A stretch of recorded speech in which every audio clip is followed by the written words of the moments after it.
এই কি করছো? ফোন করো, কাজ করো, চলে যাও। এলা কি কাজ করেছো এগুলো? এটা 8 ফিটের পিলারটা তুমি কেন ঢেলেছো? যেখানে লিন্টেন হয় 6.5 ফিট কিংবা 7 ফিটে, তুমি 8 ফিটে কেন ঢেলেছো?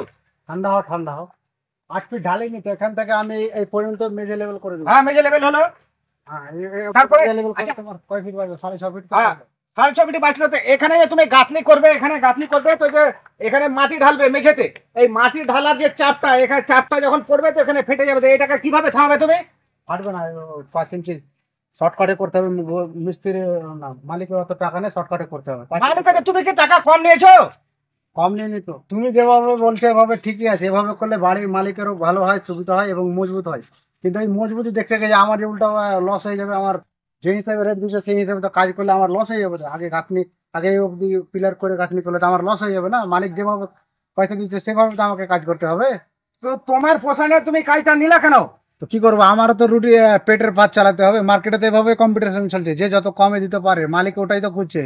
কম যাকে পাবো ওকেই দিব, আর কমের জন্য এখন পেট চালানোর জন্য তো এভাবে কাজ করতে হবে। তো শুধু প্রিয় দর্শক মন্ডলী, শুধু এটা, শুধু এই কাজ বলে নাই, আজকের মার্কেটে আজকে দেখতে পাবেন যে কোনো কাজে, যে কোনো ব্যবসা হোক বা যে কোনো কাজ হোক, প্রতিটা কাজে কিন্তু কম্পিটিশন আছে। আর এই কম্পিটিশনে আমরা সবাই চাই যে 2 টাকা যেখানে বাঁচুক। আর এই বাঁচাতে গিয়েই কিন্তু আমাদের বাড়ির সর্বনাশ হচ্ছে। এমনকি আমাদের বাড়ির ভিতটাও এমনভাবে ঝুঁকিপূর্ণ হচ্ছে, হয়তো ভবিষ্যতে বাড়িটি কলাপস হয়ে যেতে পারে, এমনও বড় বড় ভুল হচ্ছে। তো আপনাদের কি করতে হবে? কাজের প্রতি আপনাদের ভালোবাসা রাখতে হবে। আর আপনাদের সবসময় আপনাদের মাথাতে একটা জিনিস খেয়াল রাখতে হবে, যেন আপনি 2 টাকা খরচ বেশি হলেও আপনার বাড়িটা যেন মজবুত হয়, শক্তিশালী হয়। কারণ আপনি দেখবেন 100-র মধ্যে 10টা বাড়িতে ভালো আছে, আর 90টা বাড়িতে দেখবেন কোথাও দেওয়ালে ফাটল, কোথাও দেখবেন বাড়ি হেলে গেছে, কোথাও দেখবেন প্লাস্টার ধরে যাচ্ছে, কোথাও দেখবেন দামি দামি পেন্ট করেছেন দেওয়াল, কিন্তু সেই দেওয়াল রসে গিয়ে আপনার কি হচ্ছে, ভেতরের পেন্টটা নষ্ট হয়ে যাচ্ছে। তো এইরকম হচ্ছে কিসের জন্য? যে কাজের দুর্বলতা। কাজের দুর্বলতা কোথায় হচ্ছে জানেন? যেমন এখানে বাস্তবে আমি আপনাদের দেখানোর চেষ্টা করছি।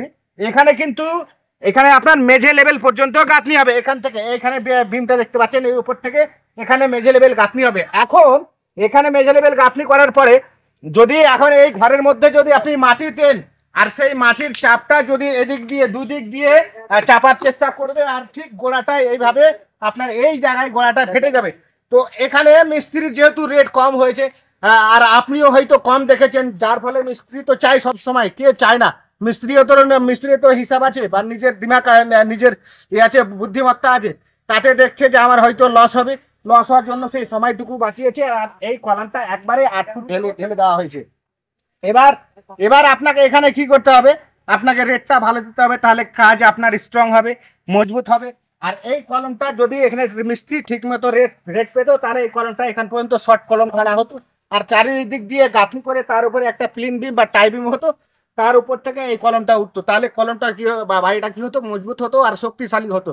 তো এইভাবে শুধু একটা বাড়ি নয়, হাজার হাজার বাড়ি নষ্ট হচ্ছে মিস্ত্রিদের এবং মালিকদের এই 2 পয়সা বাঁচানো বা মিস্ত্রির 2 পয়সা বাঁচানোর কৌশলে।